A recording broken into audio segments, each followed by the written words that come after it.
Welcome to Doing the Work, a Naples Integrated Recovery podcast. My name is Brian, and this space is for anyone who's tired of surviving the same emotional and behavioral loops, whether that's anxiety, trauma, addiction, or problems in your relationships. Around here, we cut the surface level advice and sugarcoating, no platitudes or bumper sticker wisdom. We focus on clarity, responsibility, emotional discipline, and the courage to look at yourself honestly so that you can stop repeating old patterns and start living with intention instead of reaction. Let's get into it. Most people don't sabotage themselves with obviously negative beliefs. They do it with reasonable ones, like, I'm just being realistic, or I know my limits, or this isn't fear, it's maturity. And those phrases don't sound like self-doubt. They sound like maybe you have some insight or awareness. Or they sound like someone who has already done the math and accepted the outcomes. And that is exactly why they are dangerous. Because once a belief is labeled as realism, then it stops being questioned. It stops being tested, and it stops being alive. This episode is not about motivating you, and it's not about self-confidence.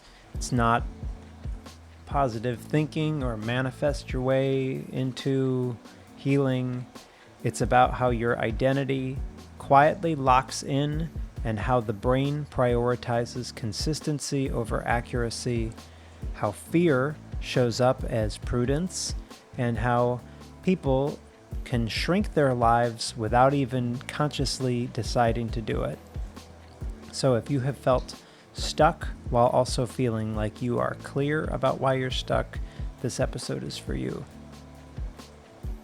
I mentioned a couple of weeks ago that in the languishing episode, returning to grad school after working at DCF. For nearly my whole life, I had believed that I was not intelligent enough or smart enough or didn't have the studying skills or the ability to retain knowledge or whatever, fill in the blank. I wasn't good enough for grad school. So it wasn't even about being anxious or uncertain. I was certain. I was certain that I was not smart enough. And I organized my life around this belief, assuming it was my responsibility. I was making $42,000 a year. That was a generous salary because I was supposed to. So I was hired in at $38,000 as a child protective investigator, and then they gave me a bonus because I had been a police officer for 12 years. $42,000. First of all, you can't even buy your groceries in Naples for $42,000. But so here I am, a CPI making $42,000 a year with more than a decade of law enforcement behind me, and I wasn't drifting.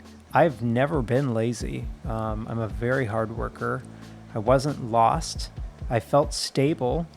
I felt useful and needed with what I was doing. But I also had decided what my ceiling was. So I knew that chasing kids all day, working 60 plus hours in a 40-hour work week, I knew that that was not going to be sustainable. But here I was looking at salaries for other positions in DCF. Like, if I spend enough time in the trenches, maybe I can get a job where I'm like one of the other supervisors at the agency who had quote unquote made it past the grit of the 12-hour BS overload days. And now they had, cushy desk consultation and oversight jobs paying $70,000, $80,000 a year. And I thought I could get there eventually. But there was no part of me that ever wanted to work at DCF or ever wanted a career there or wanted to be management there. For those who know me, I am so not DCF type material. I did not make a lot of friends there. I can be very outspoken, and I have a low tolerance for corporate BS, bean counting, bureaucracy crap. So that is just not the right career for a person like me. But with self-limiting beliefs, it can look like accepting a situation like that because you're not smart enough to go back to school. And in this, you might think that you are being reasonable or sounding like someone who actually knows yourself, but I didn't know anything about anything. And from a brain standpoint, this isn't complicated because once your brain decides who you are, it stops asking open questions and it instead starts making predictions. It filters information to protect the story that it already believes. And anything that fits gets highlighted, and anything that doesn't gets minimized, reinterpreted, or ignored. Because the nervous system prefers consistency over accuracy. So, if the belief is, I'm not smart enough, then your brain is going to notice every single moment of confusion, every missed moment of competence, and you may not feel trapped, you'll just feel validated. Like, see, this just isn't my lane, or I'm just not smart. And you'll just keep believing that, and you will stay stuck. Because the belief doesn't feel like a belief, it feels like a conclusion. This is the reason that some people can never be committed to making things work. They can expect failure before it arrives, and they can live like an exit is inevitable, like they are waiting for the other shoe to drop or to say, see, I always knew that things like this were going to happen. And then when it does, they treat it as proof. That's what self-limiting beliefs do. They manufacture evidence. And in Buddhist psychology, these patterns are not seen as personality flaws. They are conditioned habits, repeated mental formations that are built early, reinforced often, and rarely questioned. Not because they're correct, but because they're familiar. And what's familiar feels safe. The problem is that safety and truth are not the same thing. Most people don't realize how early they decided who they were allowed to be. It happens quietly or after a few failures, or maybe after one humiliation that didn't get metabolized, or after enough subtle feedback that maybe you just start adjusting downward without even noticing that you're doing it. And for many people, they don't announce it or grieve it. They just kind of stop aiming for certain things. And that's not what acceptance is. Self-limiting beliefs are not necessarily pessimistic. They're protective. They exist to spare you disappointment, exposure, and the risk of finding out that you tried and failed. And that's why people cling to them. Because letting go of, I'm just being realistic, means risking the possibility that you have been wrong about yourself. And for most people, that's not liberating at first, it's destabilizing. It means that the past doesn't get to explain the future anymore. And many people would rather just be right than be open. Some people are not afraid of failing, but may actually be more afraid of having to revise who they think that they are. Because once we have a story about limits, then full commitment can become risky. Full commitment removes cover, it removes explanations, and it forces a clean experiment where the outcome actually means something. So a lot of people hedge. They keep one foot in, one foot out, or they leave themselves exits, making sure that if something didn't work, that it could be attributed to circumstances, timing, or lack of effort, not capacity. that strategy feels intelligent, it isn't. It just protects identity from having to update. Fear doesn't show up because something is dangerous. It shows up because something threatens coherence. The brain is far more invested in preserving a stable self-concept than in discovering the truth. So it treats identity disruption the same way that it treats physical threat, as something to be avoided. And with that, fear narrows behavior, not cautiously, defensively.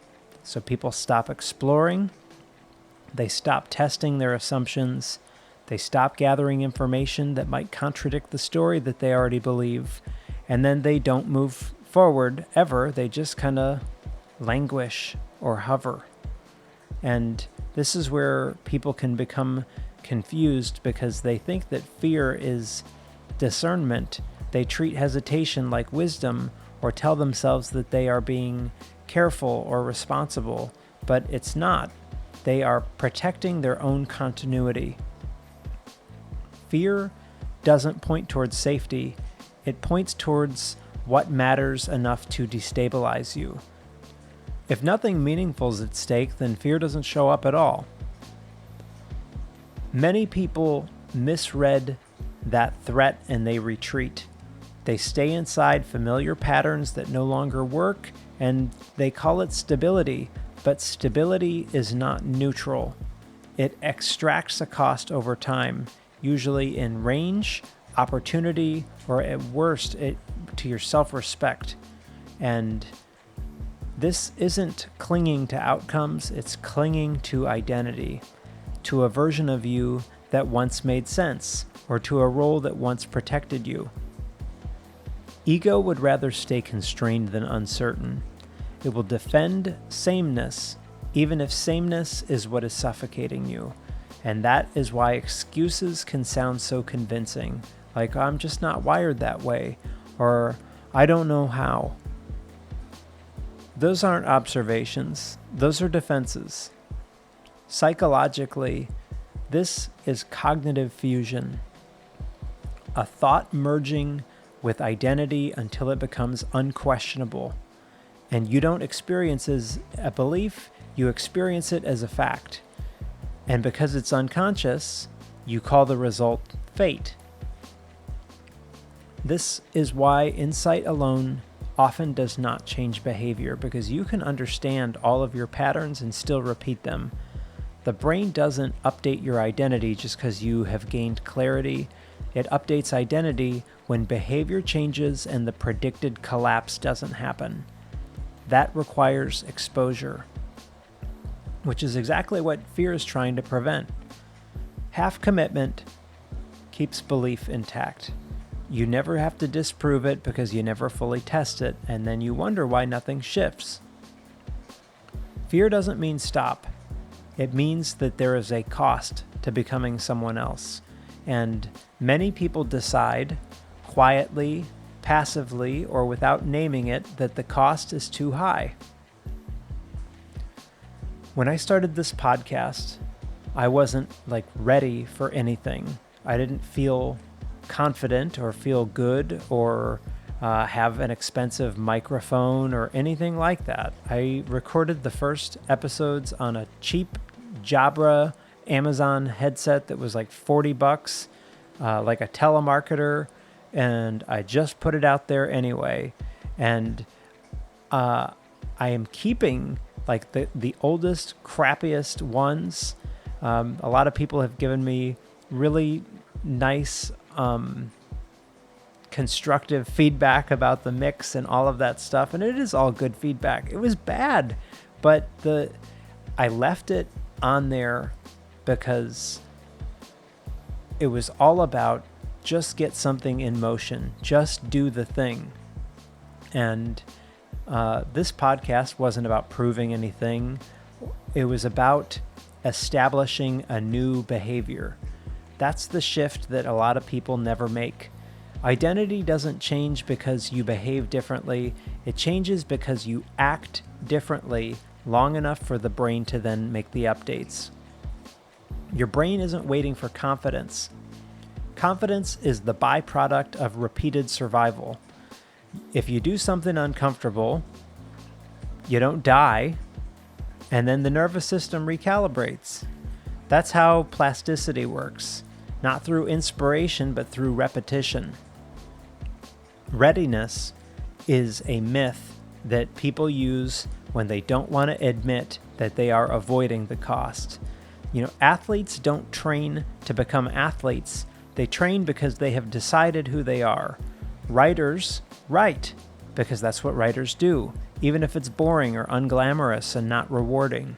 The decision comes first, evidence comes later.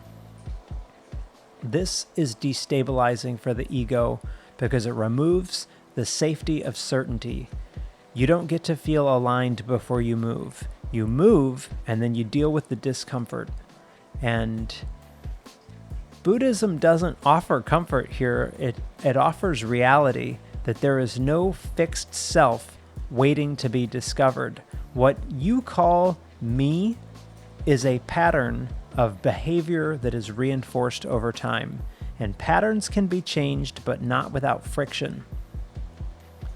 Letting go of the past isn't always about forgiving it or reframing it. It's about refusing to let it keep voting in the present. The person that you were does not get veto power over who you become unless you keep granting it. Your brain will change either way, by choice or by erosion, and most people choose erosion. They don't decide, they drift, they let time narrow their options, and then they call it patience or prudence. They're not failing loudly, they just fade. So if you are stuck, it isn't confusion, it isn't lack of insight, it isn't missing information, it's loyalty to an identity that once protected you but probably doesn't fit anymore. There is probably a version of you that you are still defending. It made sense once, it may have kept you safe once, but it's probably costing you now. And you know exactly which one that is.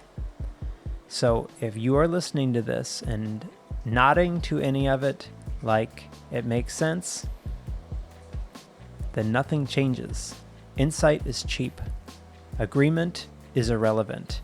Here is your challenge, and it's deliberately uncomfortable. For the next 30 days, stop asking yourself what feels aligned, safe, or realistic, and instead pick one behavior that you have been postponing under the banner of, I'm just being honest with myself, or I can't do that. And it doesn't have to be something real dramatic or a fantasy version, just something specific, something that maybe you keep explaining away. And do it before you feel ready. Do it without fixing the anxiety. Do it without reframing into something palatable. Just do it. Then watch what happens. Not in your thoughts, in your body, in your nervous system, and in the real world consequences that you have been predicting. If the outcome truly confirms your belief, then fine, you've earned it. But if it doesn't, and for most people it won't, then you don't get to keep calling that belief realism anymore, because at this point, it isn't protection, it's loyalty. Loyalty to an outdated identity is a choice, even if it feels automatic. So that is the work. Not understanding yourself better, not waiting for certainty, but being willing to let an old version of you lose authority through action. Everything else is just commentary. Thanks for spending the time with me. If you found this episode helpful, please share it with somebody who may need to hear it. Be kind to yourself, be kind to others around you. Remember that we're all doing the best that we can with the tools that we currently have, and we are all capable of growing past them. If you'd like to reach out or connect, send me an email, brian at naplesintegratedrecovery.com. I hope to hear from you there. And in the meantime, thanks again for listening, and I'll see you on the next one.